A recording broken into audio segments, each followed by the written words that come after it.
expectativas. Eu espero que você não tenha vindo aqui ouvir mais uma pastora, mas eu espero que você tenha vindo com seu coração quebrantado, para entender o tema daquilo que nós escolhemos trazer para Campos. Campos é uma cidade das minhas entranhas. Campos é um lugar que eu chorei e semeei com lágrimas. Eu tenho filhos, eu tenho netos e eu tenho bisnetos espirituais. Eu descobri hoje. Eu descobri hoje que eu tenho bisnetos espirituais nessa cidade e eu ainda vou fazer 61 anos. Eu sou uma jovem coroa no hall da fé. E nós hoje temos, para a glória de Deus, muito mais mulheres. Eu lamento pelos meninos.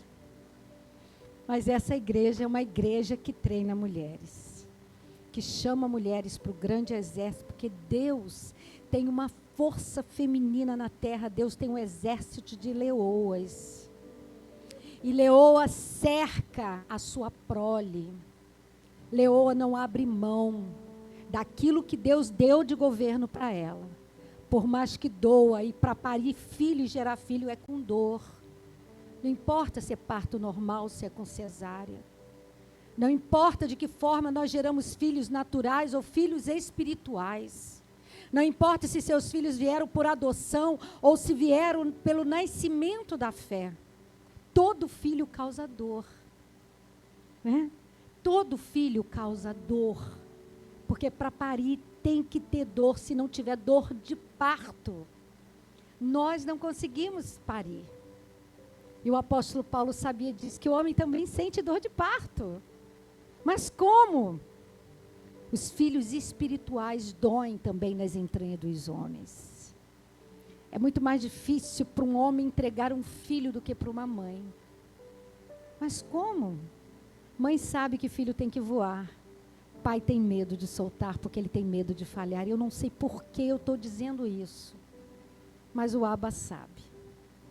Se tem algum homem aqui hoje que diz assim, é dela, a missão é dela, ela que foi chamada, ela que vai fazer, eu quero te dizer no Senhor, toma nos braços porque este varão é teu.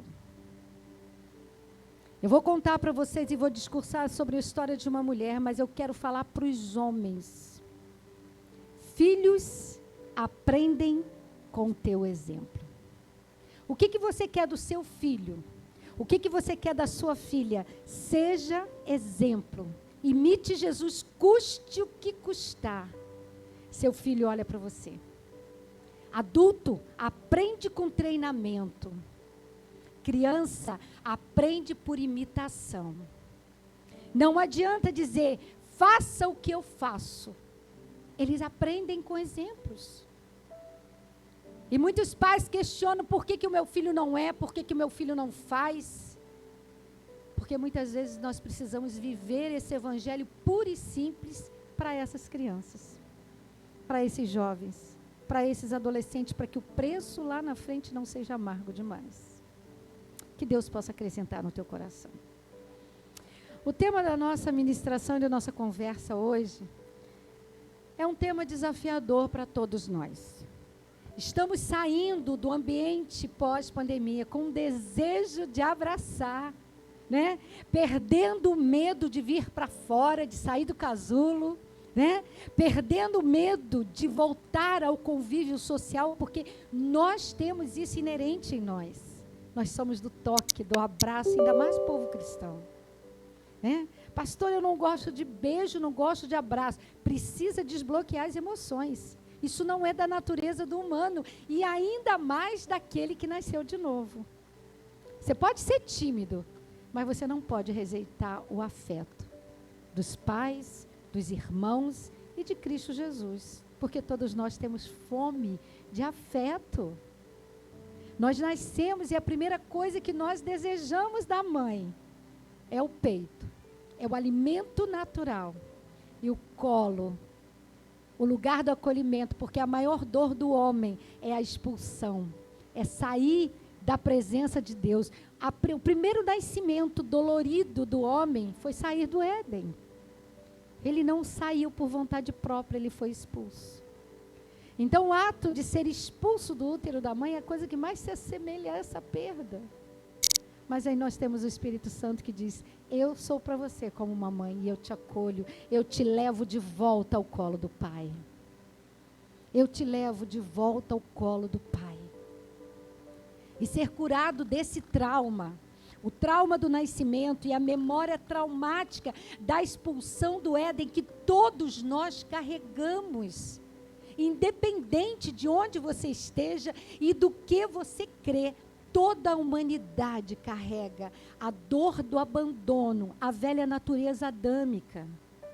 Todo homem carrega a dor da solidão, a falta do colo do Pai, porque é isso que o pecado faz.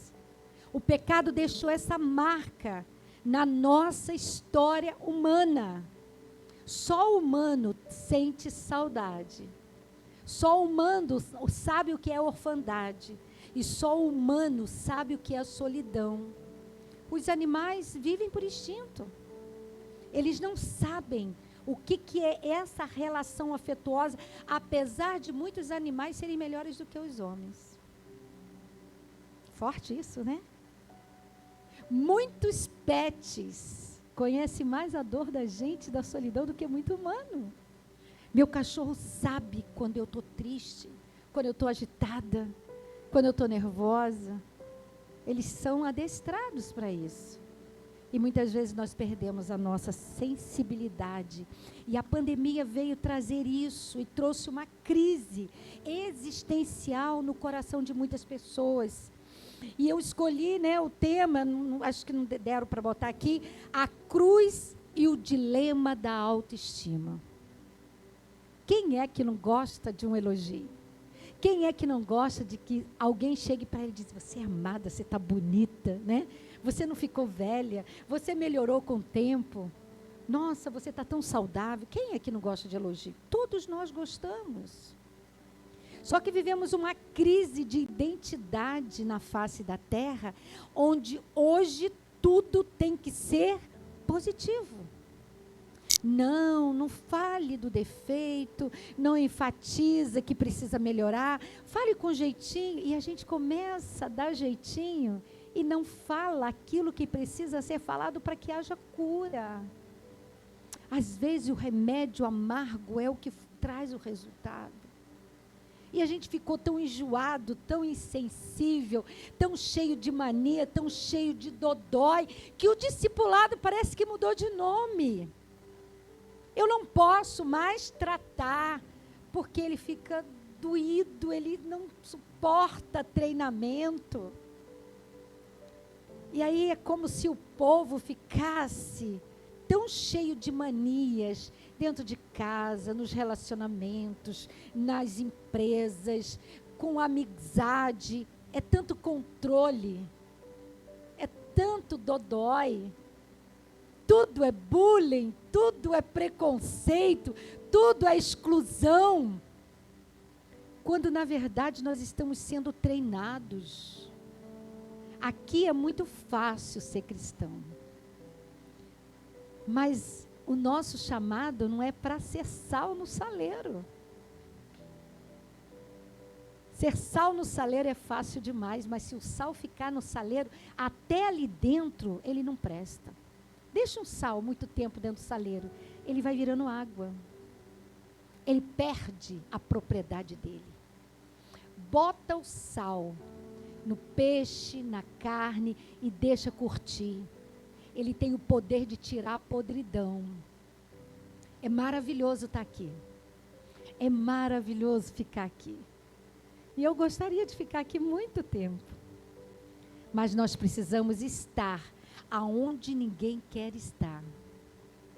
Junto com os excluídos, com aqueles que não são bem cheirosos como vocês, aqueles que não se sentem amados, aqueles que não se sentem alimentados, aqueles que estão se prostituindo, aqueles que estão se drogando, aqueles que estão traficando. Ah, mas esses eu não quero, não.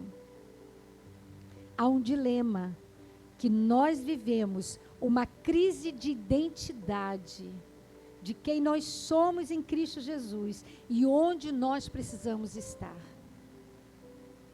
Porque nós achamos que do momento que somos salvos, eu tenho que ficar junto dos salvos.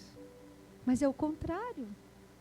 Eu preciso estar para adorar, para ofertar, mas o meu lugar é longe, é fora, aonde ninguém quer estar. E será que eu estou pronta para isso? É o nosso desafio. E uma das questões quantitativas que eu sempre pergunto às pessoas nos lugares que eu vou pregar, e eu quero perguntar a vocês, e depois vocês podem me responder. Qual é o índice de crianças abandonadas nos arredores da igreja? Qual o índice de prostitutas? Qual o índice de drogados, de violência doméstica? Qual o índice de pessoas precisando de ajuda ao derredor da comunidade cura? A resposta fala da saúde espiritual desta igreja. Pensem nisso, porque há um dilema daquilo que a cruz diz para nós e daquilo que nós somos em Cristo Jesus. O que eu faço valer no meu território diz de quem eu sou. Eu sou aquilo que eu represento de onde Deus me plantou. Onde Deus te plantou? Qual o bairro que Deus te plantou? Seus vizinhos se converteram? Seus vizinhos olham para você e dizem, eu quero ser como você? Você atrai as pessoas que estão à sua volta para olharem para Jesus e dizer assim, eu quero ser igual a você. Você muda o ambiente quando você chega. Você traz paz. Você traz alegria. Você traz prosperidade. Você transforma as pessoas que passam pela tua vida. É esse o grande dilema dessa sociedade consumista, que as pessoas estão sendo avaliadas pelo que elas têm, e não por aquilo que elas são. E a gente se distrai como Marta, não a pastorinha, mas a irmã de Lázaro e de Maria se distraiu nessa relação. Ela achou que fazendo uma melhor comida para Jesus, cuidando dos discípulos, hospedando eles, ela estava dando o melhor. E a gente fica agarrado, distraído no ter, quando na verdade ele não está preocupado com o ter, ele está preocupado com o nosso ser, quem eu sou nele. A minha identidade cura a minha orfandade. Mas pastora, você não veio de um lar desestruturado. Eu vim, seja bem-vindo a este mundo. Eu vim de um lar onde eu não pude ser criança, é onde eu amadureci jovem demais, onde eu tive que pastorear os meus pais, porque eu me converti aos 12 anos. Aos 12 anos eu tinha que olhar a minha mãe cultuando um Deus de pau, de pedra, onde ela achava que era uma entidade dos mares, que ela precisava dar oferendas, e ela pagou um alto preço, até que quando eu fiz 50 anos, eu ganhei minha mãe para Jesus. Maior presente da minha vida no meu aniversário, foi ganhar a minha mãe para Jesus, dela dizer assim, hoje é o teu aniversário, mas eu quero entregar a minha vida a Jesus com você. Foi a maior honra que eu recebi de Deus, porque o meu pai já tinha partido e partiu com Jesus. O meu irmão, uma semana para ser levado para a eternidade, meu irmão se reconciliou com Cristo, porque ele foi meu discípulo na igreja. Mas não foi fácil. Servir ao Senhor envolve sacrifício, porque o Evangelho, ele é a graça, de graça para a salvação, mas santificação não é gratuita. Há um preço. E às vezes dói. Dói porque há uma dicotomia interna. O nosso espírito vai estar pronto, mas a nossa alma vai gritar e vai espernear todos os dias. há essa luta interna. Nós não queremos obedecer. A nossa alma, ela não pode ser sacrificada, ela não quer morrer, ela não quer abrir mão dos desejos pessoais. Ela quer comer, beber, dormir e viver como um boi selvagem. Já viu boi selvagem? Ninguém segura boi selvagem. E a nossa natureza humana, ela é assim. Gosto de uma história da mulher que chega para o profeta. Está lá no livro de Reis, eu não vou ler todo, porque o capítulo ele vai do capítulo 4, do versículo 8 ao versículo 37, depois vocês leem, mas eu quero destacar algumas coisas na história da sunamita e o profeta Eliseu. Aquela mulher olha para o homem de Deus e diz assim, eu quero servir esse homem. E ela chega para o marido e diz assim, vamos construir um lugar para que ele descanse, ele está passando pela cidade, ele é um homem de Deus, vamos abençoar o profeta. E o marido acata, né? Maridos inteligentes, ouvem mulheres sábias. Tem mulher sábia aí? Homens inteligentes ouvem mulheres sábias. Porque a sabedoria Deus deu para a mulher. A inteligência Ele deu para o homem. Sabedoria dos céus, inteligência da terra. Deus não deu governo para a mulher. Deus deu sabedoria, inteligência para o homem governar a mulher. E a mulher que sabe disso, ela tem um tesouro nas mãos e ela tem um casamento abençoado. É tão profundo isso, que o dia que Deus me ensinou isso, eu disse, eu paro de me rebelar. Eu deixo meu marido me pastorear. E ele me pastoreia. E ai de mim, se fizer alguma coisa sem a bênção dele, sem o id dele, sem a unção profética que ele tem sobre a minha vida. E esse homem faz o quarto do profeta. E o profeta é hospedado lá, ele é cuidado. E um dia esse profeta tem uma revelação e diz assim, o que eu posso fazer por essa mulher? Eu percebo que ela não tem filho. E ele fala com o seu servo Geazi, então eu vou pedir a Deus para dar um filho para essa mulher. A mulher não pediu filho, mas ele quis dar filho para a mulher. Vou orar ao Senhor, o Senhor vai dar um filho para ela. Ele ora, profetiza, em pouco tempo aquela mulher fica grávida, o bebê é gestado, o bebê cresce, o bebê fica saudável, vai para o campo, talvez com uns 10, 11, 12 anos com o pai. E aí o menino sente uma dor de cabeça, versículo 19. Versículo 18 diz que o menino cresceu e certo dia foi encontrar-se, a minha versão na linguagem de hoje, com seu pai que estava no campo com os ceifeiros. Era a época de colheita. E de repente ele disse, ai meu pai, coisas ruins acontecem com pessoas boas. E não significa pecado. Não significa que ela não é amada. Deus amava aquele menino. Aquele menino era alvo de muito amor. Mas a cabeça dele doeu. E o texto disse que o pai fala para o menino, leva o menino para quem? Para a mãe. Está doente? Entrega para a mãe, né? É a mãe que sabe cuidar. Na doença ninguém quer pai, só quer mãe, né? Que é o colo, o remédio, o aconchego. Mulher quando está doente, ela não quer nem saber de marido. Cadê minha mãe? Gente, maior luto, a dor do luto pior. Que eu não sei como é a dor da perda de um filho. Mas o luto da mãe, ele é tão difícil. Hoje, são 12, né? Dia 18, faz um ano que eu perdi a minha mãe. E você sabe o que eu fiz no meu processo de luto? Tudo aquilo que eu tenho certeza que se a mãe estivesse viva, eu alegraria o coração dela. Foi assim que eu lidei com a minha dor. Minha mãe se orgulhava de me ver pregar o evangelho. Minha mãe se orgulhava de me ver atender nos settings terapêuticos. Minha mãe adorava me ver fazendo os movimentos sociais e botando todo mundo para cima. Minha mãe era assim.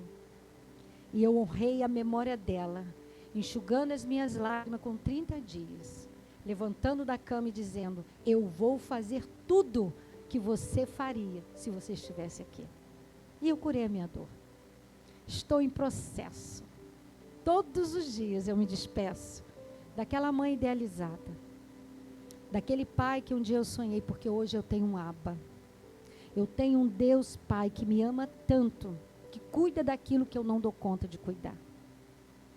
Por que a cruz e a autoestima é um dilema dentro do homem? Porque o homem, a sociedade diz: você pode, você consegue, você é melhor, você tem, você vai. E a gente pensa que a força do nosso braço nos leva. A gente pensa que se estudar, que se conquistar, se formar. Eu quero dizer para você, querido, faculdade não te capacita para a vida. Não é o teu estudo que te faz quem você é, mas é a tua identidade de filho. Filho de Deus, filha amada de Deus. A tua natureza humana subjugada pela natureza divina em você. Nós, sem o Espírito Santo, somos meros mortais, andando como zumbis. Como zumbis. Mas, com Cristo e nova criatura, nós também, muitas vezes, saímos do propósito, porque não entendemos o chamado. E achamos que viver com Cristo é um mar de rosa. E nos iludiram. Quem te ensinou dessa forma? E aí essa criança fica com dor de cabeça, volta para casa. E a mãe olha aquela criança, coloca a criança na cama e a criança morre. Morre como muitos morreram na pandemia. Hoje está vivo, amanhã foi-se embora. Cadê fulano? Morreu. Morreu de Covid, morreu de infarto. Eu nunca vi nós termos tanto contato com a morte como na pandemia. Havia família que nós cuidamos com o projeto social, eu escolho te escutar, com lutos múltiplos na mesma casa. Foram muitas dores, muitas tragédias. Que às vezes a gente se esquece do sofrimento dessas pessoas que ainda estão em luto. Como nossos irmãos lá em Pernambuco, naquela tragédia, que ninguém esperava, mas aconteceu. E depois que acontece, não tem como culpar ninguém. Tem coisas que não são explicadas, e não vai ser aqui que Deus vai nos dar essa resposta. Não nos cabe dizer que a morte é culpa de alguém. A morte é fruto do pecado. A separação do homem. Mas nós precisamos estar prontos para nos encontrarmos com ela. Todos nós vamos encontrar com ela, porque o nosso destino não é aqui. E esse é o maior de todos os conflitos, porque o ter faz a gente pensar que a eternidade é aqui. Se eu perguntar a vocês, quem quer morrer? Se você não tiver ideação suicida, ninguém quer morrer. Todo mundo quer casar o filho, né, Tânia Maria? Todo mundo quer ver o filho casado, todo mundo quer ver a filha estudando, se formando. Nós temos sonhos, e é lícito. Mas a eternidade não vai, se não for pelo arrebatamento, tem que passar pela morte. O menino morreu, mas ela sabia que não era tempo do menino morrer. E ela deixa o menino morto e ela sai de casa. Uma coisa que me chama atenção na atitude dessa mulher, que o marido olha para ela e diz: aonde você vai? Não é dia de lua cheia, você não tem que oferecer sacrifício, por que você está preparando esse animal para sair? E o texto diz que ela faz o quê? Ela diz: mande-me um dos servos e uma das jumentas, preciso ir falar com o homem de Deus e voltar. Queridos, tem momentos que é só o homem com as marcas na cruz. O Deus Emanuel, Jesus vivo, que vai dar conta de nós. E louvado seja Deus quando nós temos discipuladores que nós podemos chamar de homem e mulher de Deus. pessoas que nós podemos confiar. E aquela mulher foi ao profeta. Quando ela chega no profeta, quem vem receber aquela mulher? Seu servo Geazi. E ele pergunta, vai tudo bem? E ela olha para ele, tudo bem. Quem em sã consciência, com morto em casa, o seu próprio filho, responde, vai tudo bem. Ela sabia em quem ela tinha crido. Aquela mulher no Antigo Testamento, ela tinha uma noção de quem era Deus, quem era Jeová. Ela não tinha o Novo Testamento, nem a experiência do novo nascimento em Cristo Jesus, mas ela provou um pouquinho do que era saber quem tinha dado aquele filho e o tempo daquele filho nos braços dela. Ela não tinha cumprido a missão. E quando a gente não cumpre a missão, até a morte se desvia de você. A morte não tem lugar na vida daquele que ainda está em processo e quer ser usado. E isso traz uma confusão mental para muitas pessoas. Por que fulano estava doente e não morreu, e aquele que estava saudável partiu de repente? Eu não sei. Existem propósitos na vida do homem que Deus só revela para o próprio homem. Existem segredos que Deus só revela no oculto para quem busca. Buscai e acharei, batei e a porta se abrirá. Venha, abra o teu coração. Eu sou Deus de relacionamento. Eu não sou Deus de recado. Eu não quero dar recado para você. Eu não quero usar o profeta para falar com você. E eu tenho uma briga comigo mesma, porque eu digo, Senhor, quando o Senhor precisa usar o profeta, é porque eu estou incrédula demais. Porque o Senhor já falou na palavra, o Senhor já falou nas madrugadas, o Senhor já falou comigo em sonho e eu não ouvi. Fico esperando a resposta da minha terapeuta. Que ai de nós se não fossem terapeutas na nossa vida. Principalmente aqueles cristãos que são bênção de Deus. Se não fossem os nossos pastores que nos apacentam. E olha que eu durmo com o meu pastor, mas eu perturbo ele nas madrugadas. Ele tem certeza que é agora, 4 horas da manhã, 3 horas da manhã eu tenho. Senta e conversa comigo, me ajuda nisso, fala comigo. Eu dou muito trabalho para o meu pastor. Porque as minhas revelações não vêm no dia, no horário comercial. As minhas revelações e as minhas inquietações vêm pela madrugada. Ele diz, mulher, você não dorme? Eu, como que dorme? Como que você dorme com Deus que te fala coisas sobrenatural que não está na cartilha dos homens? Se eu não tiver outra pessoa que fale a mesma linguagem para me ajudar a traduzir isso, eu morro. Eu digo, Deus, eu não quero mais estar nesse mundo, estar com o Senhor é preferivelmente melhor. Mas ele disse, não, ainda há muito trabalho a fazer. E aquela mulher creu nisso. E ela disse para o servo, não tenho nada contigo, eu quero o teu chefe, eu quero o teu patrão, eu quero aquele que me deu a promessa. Enquanto Eliseu, não vai até ela. E aí, ela, engraçado, que nem o profeta discerniu.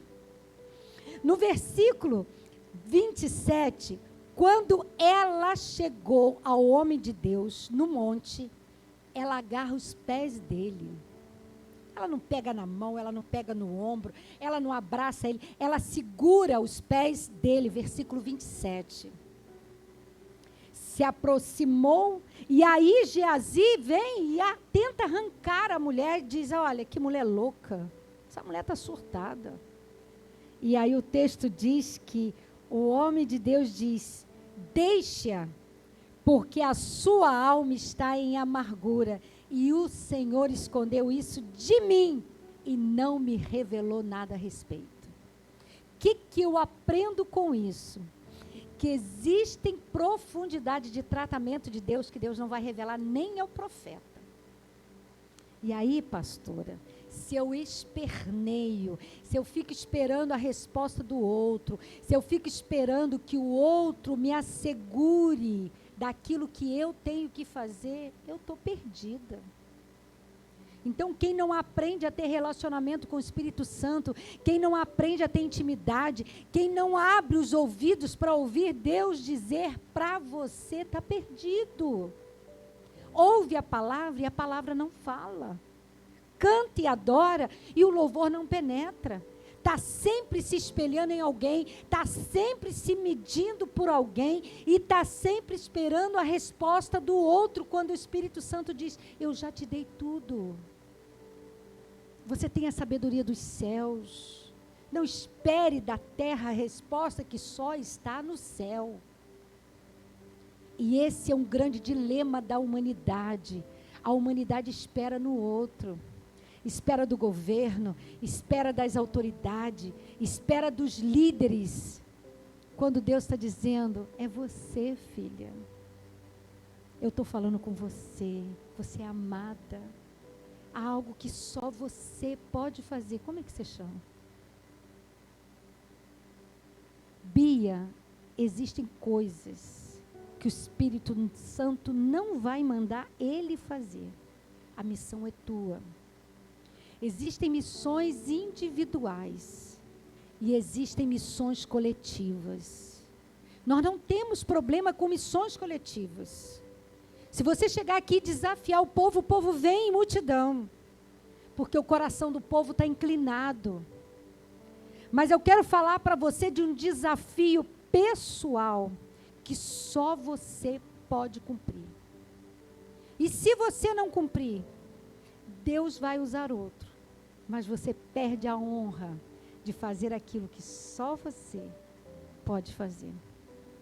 Com a sua vida, com a sua fala, com os seus dons, com a sua empatia, com o seu potencial, com o seu intelecto, com a família onde Deus te botou, com o seu jeito de ser, com as suas habilidades, com os seus dons.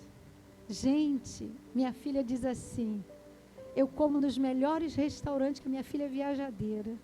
Mas ela diz para mim assim, mãe, ninguém faz a carne assada que você faz para mim. Por quê? Porque esse mérito é meu. Eu fiz isso para ela quando ela comia em casa, na mesa. Eu alimentei ela. Ninguém vai fazer para essa filha essa comida que só eu faço. Existem coisas que Deus quer fazer com você que só Ele e você podem experimentar. Mas a gente tem que sair das distrações desse mundo. A gente tem que sair do burburinho, porque as pessoas falam muito na cabeça da gente. As pessoas têm respostas prontas para nós. As pessoas têm direções que elas acham que são direções para nós, quando na verdade elas não sabem o que Deus tem para nós, porque os pensamentos deles são mais altos. Ele é que sabe os pensamentos que Ele tem a nosso respeito. E são pensamentos de paz e não de mal, ainda que o mal bata a nossa porta. Não é de mal. Porque todas as coisas contribuem para o bem daqueles que amam a Deus, ainda que pareça uma tragédia. Lá na minha roça diz assim, ninguém morre de véspera. E eu ficava com aquilo quando criança, mas por que eles falam isso, que ninguém morre de véspera, que ninguém morre por acaso? E na clínica eu comecei a ter contato com pessoas que tinham ideação suicida, e eu trabalhei muito com pessoas que tinham muita vontade de morrer, e na verdade elas não têm vontade de morrer, elas têm vontade de sair do sofrimento, elas querem sair da dor. E muitas vezes nós não entendemos isso. Nós não entendemos por que as pessoas querem fugir do sofrimento. Porque elas não desenvolveram resiliência. O que é resiliência? É a capacidade que você tem de esticar o elástico e voltá-lo, e ele está igual. Os homens desenvolvem isso. Filhos de Deus têm um potencial triplicado para desenvolver isso. Por quê?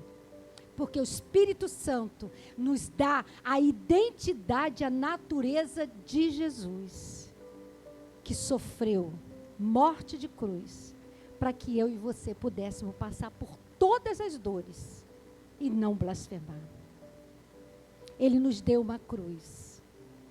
Ele nos deu uma cruz que é exatamente do tamanho que nós podemos suportar e do peso que nós podemos aguentar.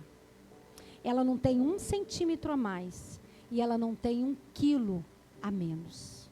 Ela é exatamente do peso dos teus ombros. Todos nós temos um prazo de validade, só que nos é oculto. Deus revela às vezes para alguns, vou levar fulano.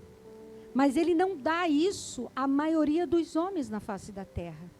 Por isso nós precisamos viver o hoje como se fosse o último dia. O último dia. E hoje eu vou dormir em paz, porque eu vivi intensamente esse dia. E a gente vive ansioso pelo que ainda não aconteceu, porque a gente quer tomar o tempo pelas mãos. E a gente vive preocupado, chateado pelo que passou e eu não posso mais resolver. Já passou, é passado. E vivemos atribulado no passado e no futuro. E o presente escoa das nossas mãos. Eu quero desafiar você hoje a sair desse dilema. Viva um dia de cada vez. Viva aquilo que Deus te dá hoje.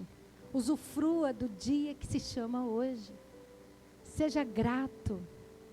Viva agradecendo por tudo e por todas as coisas.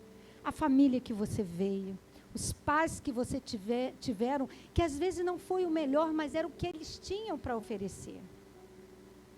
Agradeça porque você está vivo.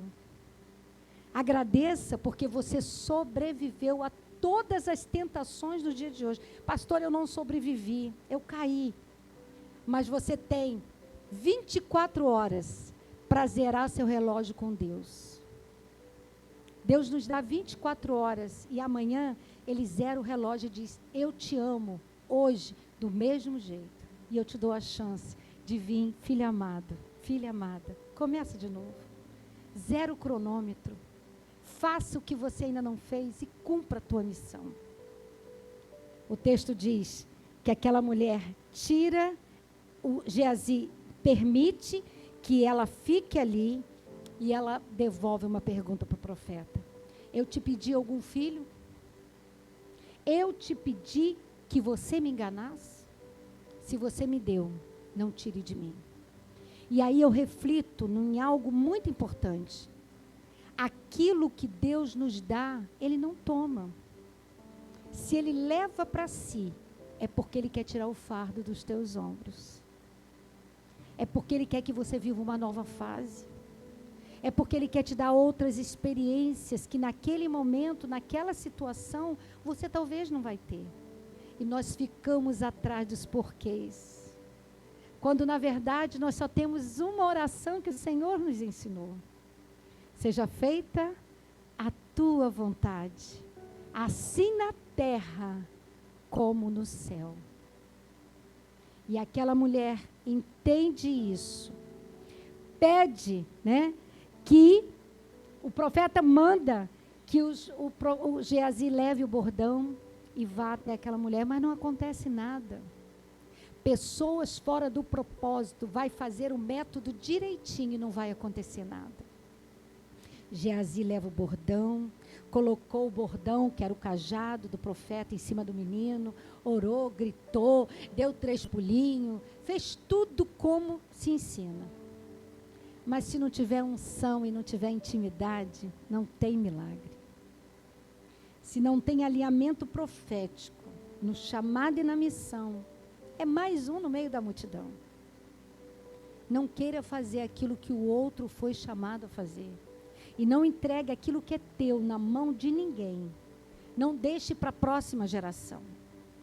E eu peço uma coisa a Deus todos os dias. Senhor, eu não quero deixar um legado de não cumprimento profético para os meus filhos, nem para os meus netos. Eles vão admirar a avó que eles tiveram, a mãe que eles tiveram, mas aquilo que é missão minha e do meu marido, eu quero cumprir na face da terra. E eu tenho me esforçado para fazer isso. Porque eu disse: Deus, o Senhor não me tirou do império das trevas para eu viver uma vida medíocre. E na minha velhice, eu vou dar mais fruto do que eu dei na minha mocidade. E por onde eu passo, eu falo com isso. E não com orgulho, é com temor e tremor. Porque é muito mais difícil dar fruto na velhice. O cansaço vem, já não temos tanto vigor. Mas nós temos uma coisa, a certeza de que não dependemos da aprovação do homem. Ainda que estejamos em setores aonde a pesquisa precisa ser favorável a você. Mas quando você está alinhado no propósito, na missão, até o teu inimigo tem paz contigo. Você acredita nisso? Deus faz o teu adversário, aquele que não gosta de você, ter paz com você, porque ele te respeita na unção que você caminha. Ele caminha o santo que habita dentro de você, porque ele sabe que você não pactua com as trevas, que você não é legalista nem religioso, que você não julga, que você não vive um padrão religioso, mas você vive um evangelho puro e simples. Isso não é privilégio de alguns, isso é privilégio de filho. E eu acho tão lindo quando Jesus diz: eu não tenho mais te chamado servo. Por que você quer ficar trabalhando para mim? Eu tenho te chamado de amigo. E amigo não fica trabalhando para pagar a conta. Amigo tem relacionamento, escuta a batida do coração. Não precisa dizer: senta, levanta as mãos, faz isso, faz aquilo. Nossa, como meu coração se alegrou em ouvir esse menino dizer: olha, você não precisa de instrumentos. É maravilhoso quando é a mesma linguagem do Espírito. E aí a gente não tem nem vontade de ir embora. Porque a gente está conectado na mesma raiz, na mesma fonte. E é o mesmo Espírito falando a mesma linguagem na face da terra. E eu quero dizer para vocês, vocês não estão sozinhos. Existe uma multidão de 7.000 adoradores, como Deus falou para Elias na caverna. Deus está fazendo um movimento na terra. Deus está levantando homens e mulheres que serão filhos, verdadeiros adoradores, que estarão marchando por esta nação, santificando o nosso país, que não vai emprestar a sua boca para falar mal de autoridade constituída por Deus sobre a face na terra, que vai olhar a nossa bandeira e vai honrar essa bandeira. Nós somos o povo mais feliz da terra, porque somos salvos em Cristo Jesus e somos brasileiros. Somos patriotas, fomos chamados para o grande exército do Senhor, somos treinados para levar o evangelho às nações. Deus está nos curando, Deus está nos curando da escravidão do pecado, Deus está nos curando das amarras da condenação e da murmuração. Existe uma raiz de murmuração na nossa nação, que eu tenho me levantado contra ela todos os dias. Não reclame do pão, não reclame do tempo, não reclame da cidade de Campos, que é uma bênção. Não reclame daquilo que é ruim, profetiza aquilo que você deseja, que Deus colocou no teu coração, pautado nesta palavra. Mas você precisa conhecer o Deus que faz milagre, o Deus que vai usar um profeta, e Deus ainda dá instrução para o menino, para o profeta, dizendo assim: você podia falar, olha para o morto e diz: levanta. Mas a gente quer ensinar Deus a trabalhar, pastora. A gente quer dizer: Deus, será que você não pode fazer desse jeito? Não tem jeito para Deus, Deus é Deus. Se Ele quiser, Ele faz. Se Ele não quiser, Ele não faz. Ele vai continuar sendo Deus, eu gostando ou não, eu obedecendo ou não, Ele é Deus. Eu preciso entender que o método de Deus é diferente do meu. E o que acontece com aquele menino? Quem sabe? O profeta vai lá. Quando o profeta chega, versículo 32... a casa, eis que o menino estava morto na cama. Então ele entra, fecha a porta e ele ora ao Senhor. Depois, ele subiu na cama, ele deitou-se sobre o menino e, pondo a sua boca sobre a boca dele e os seus olhos sobre os olhos dele, as suas mãos sobre as mãos dele, e se estendeu sobre ele, o corpo do menino aqueceu. Por isso que eu imagino que é um menino de 12, 13, na adolescência, na puberdade. Não era um menino pequeno de 7 anos, mas era um menino quase homem. Porque o profeta se deitou e se colocou, mão com mão, boca com boca, olho com olho. A unção que estava no profeta foi para ele. E aqueceu o corpo frio da morte. Disse para a morte, você está ilegal aqui. O quanto eu e você estamos dispostos a desafiar a morte. A olhar para a pessoa e tocar nela. Dizer para ela, seja curado, seja liberto. O que é meu é teu. O que eu tenho eu te dou. A unção de graça, a unção de libertação. A unção de amor próprio. Porque se Deus fez comigo, eu não sou melhor do que você, Ele faz com você também. Se Deus me amou, Ele ama você também. Não é exclusividade nossa, e às vezes a gente acha que o evangelho é só nosso, que a cura é só nossa, e nós pegamos uma patente e começamos a defender o evangelho, a pastora, a cruz, como se tudo isso precisasse de defesa. Viramos ferozes, denominacionais. E Deus não nos chamou para isso. Nem o evangelho precisa de defesa. Quando aquele homem se posiciona, o milagre vem. Aonde você precisa realinhar o seu posicionamento. Aonde você precisa se reposicionar e sair dessa crise de identidade. Quem eu sou, o que eu faço, para onde eu vou, quais os meus dons. Deus já te disse. Te falta coragem de dizer sim. De se realinhar e se colocar na posição. Meu Deus, o tempo não para aqui. Ele voa. O texto diz que o profeta pega, a vida volta àquela criança. O corpo do menino aqueceu.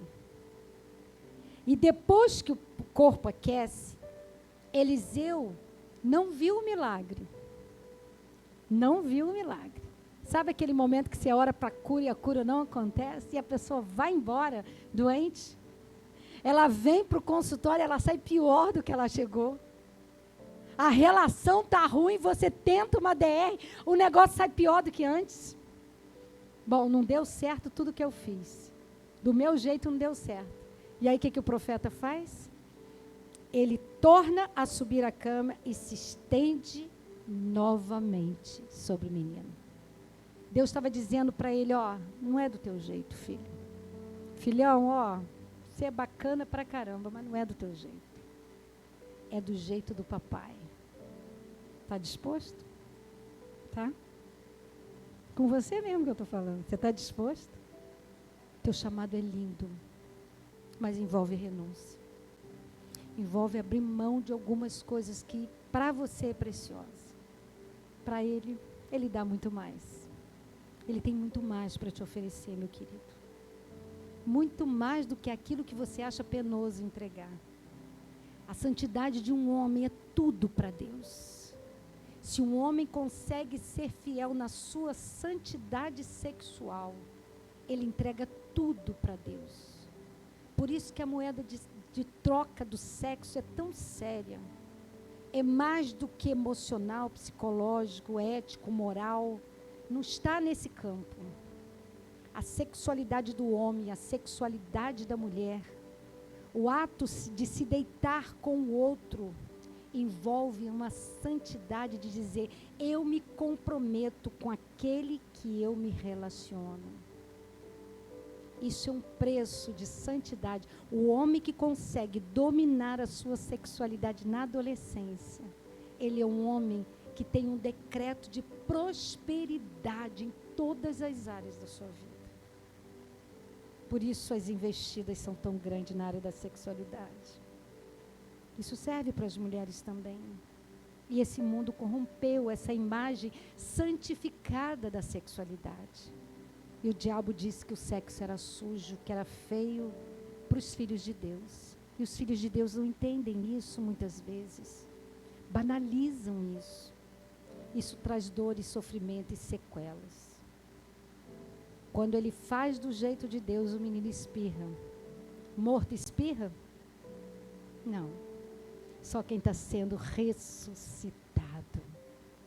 Quando nós nos submetemos a Deus, não importa o preço da dor da obediência, Deus te honra. E o pagamento de Deus é infinitamente mais honroso e mais gratificante do que qualquer ouro da terra. A alegria da salvação não tem preço. Satanás não mais impede as pessoas de irem aos cultos, sabia disso? Ele não impede as pessoas de irem à casa do Senhor, de se ajuntarem, de se congregarem. Não, isso para ele não é problema. Mas a alegria da salvação, sim. Porque um homem e a mulher, cheio de gratidão e alegre com aquilo que ele tem em Cristo Jesus, que sabe que o destino dele é a eternidade, que o céu é o meu destino, ninguém segura esse homem, ninguém segura essa mulher. Ele passa pelas intempéries da vida. Ele passa pelo sofrimento, ele renova suas forças como da águia, ele respira, ele passa pelas dores, enxuga as lágrimas e ele pergunta qual é o próximo passo. E ele está pronto. Ele está pronto para marchar, ele está pronto para conquistar, ele está pronto para treinar outros, que é a outra coisa que eu quero terminar dizendo para você. Nós estamos em treinamento. Nós estamos sendo treinados por Deus para passar pelas intempéries da vida, sermos curados, sermos libertos, para curar e libertar outros. Porque se não for isso, não tem sentido. Não tem sentido. Não foi para isso que você nasceu. Não foi para isso que você está nessa família. Não foi para isso que Deus liberou o ruá dele dos altos céus e colocou você dentro desse corpo com essa personalidade. Quando isso acontece, o profeta chama a sunamita e quando ela chega, Eliseu diz: pegue o seu filho. Ela entrou, lançou-se novamente aos pés do profeta. A primeira vez ela se lança para pedir. A segunda vez ela se lança para agradecer. Quem tem coração de adorador e é grato, se rende na dor e na alegria e na conquista. Não importa a circunstância. Se Deus me deu, eu agradeço. Se por uma circunstância da vida aquilo saiu das minhas mãos, eu agradeço da mesma forma. Eu não sei para quem é esse mistério. Mas quem tem ouvidos, ouça, pastora, o que o Espírito diz a essa igreja. Está tudo aqui. Eu não sei nem para que eu faço esboço. Eu não sei nem para que eu preparo a mensagem, porque quando eu chego eu não consigo ficar naquilo que eu acho que Deus está me dando quando eu estou escrevendo. Vou mandar para o Edson o resumo do que eu escrevi para trazer hoje. Não deu nada certo. Deu nada certo, não sei por que eu ainda faço isso.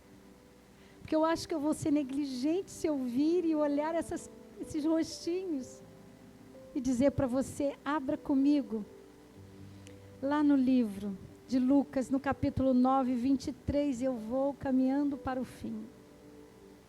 Porque após pegar os pés do profeta, se prostrar em terra, ela adora, pega o menino e sai. O texto não diz mais o que ela fez, o que aquele menino se tornou, mas fala de uma mulher que sabia o seu destino e o seu propósito. Eu quero que você saia daqui com essa fé, nesse nível de fé. Acharam? Lucas 9, 29 diz o quê?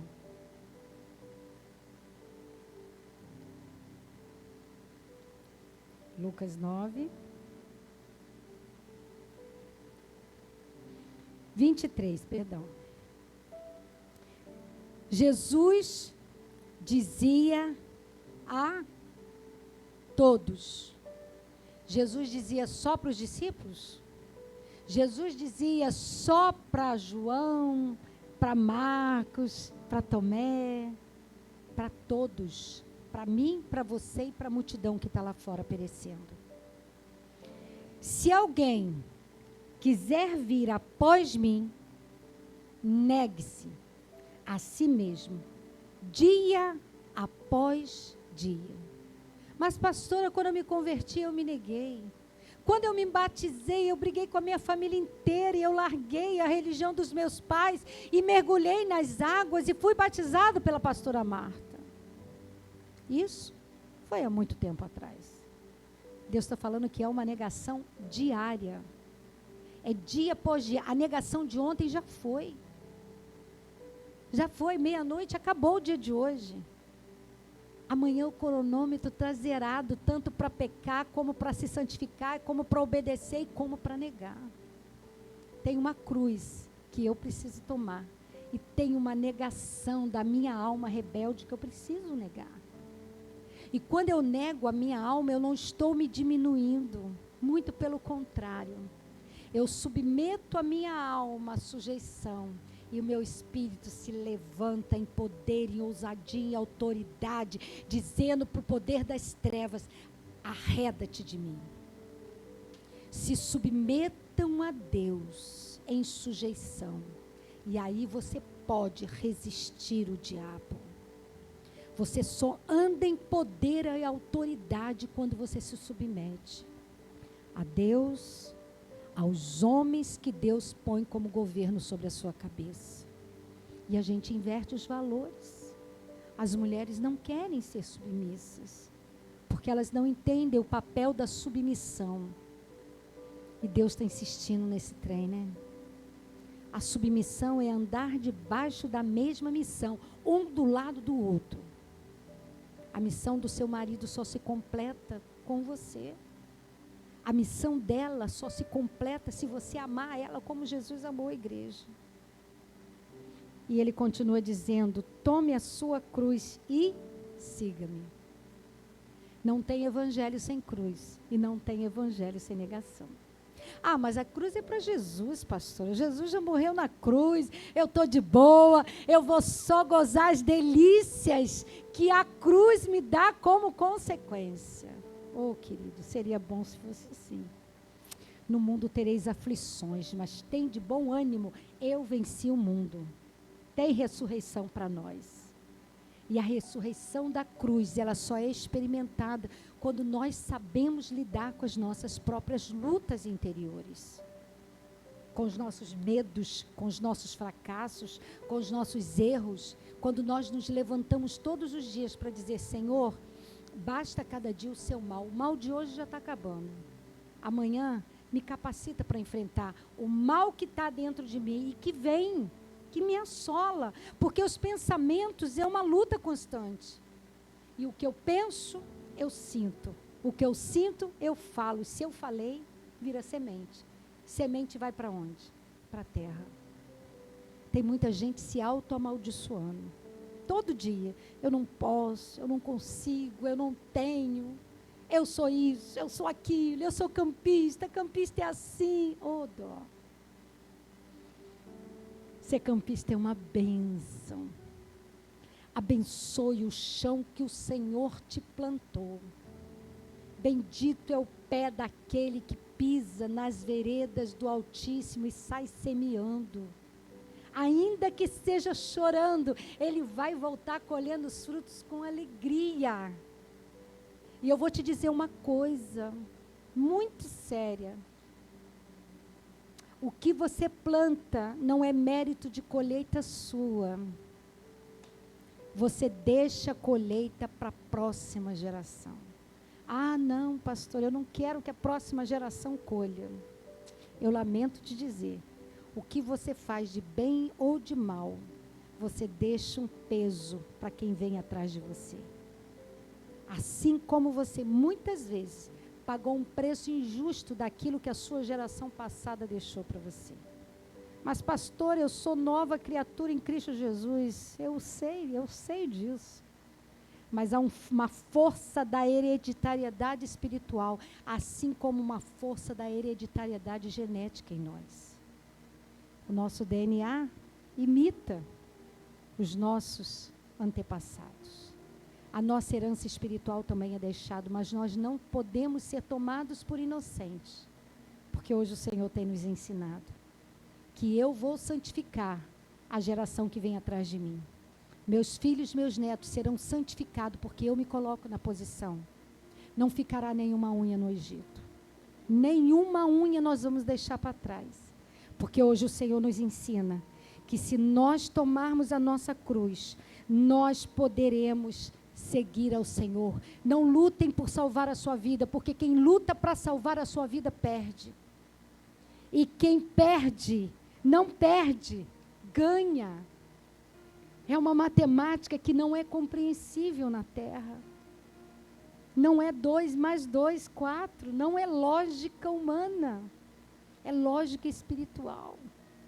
E só quem anda no Espírito consegue discernir as coisas do Espírito.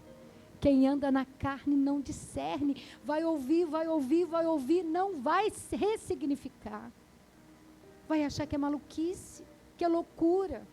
E lá fora vai ser loucura mesmo. E juro que agora eu vou terminar, é o último texto. Oh, papai. Vocês não sabem como eu estou saindo daqui. Como eu estou saindo daqui. Como Deus me abençoou, trazendo essa palavra para vocês. Vou voltar lá em 2 Reis, no capítulo 4. João 15, 15. Guarde isso. Guarde no seu coração. E diga todos os dias que a palavra do inferno se levantar contra você, dizendo que você não é amado, que você não é querido, você não é mais servo, você é filho, você é amado, você é amigo de Deus. Vós sois meus discípulos, se fizerdes o que eu vos mando. O que está escrito, Elisa? João 15, 15.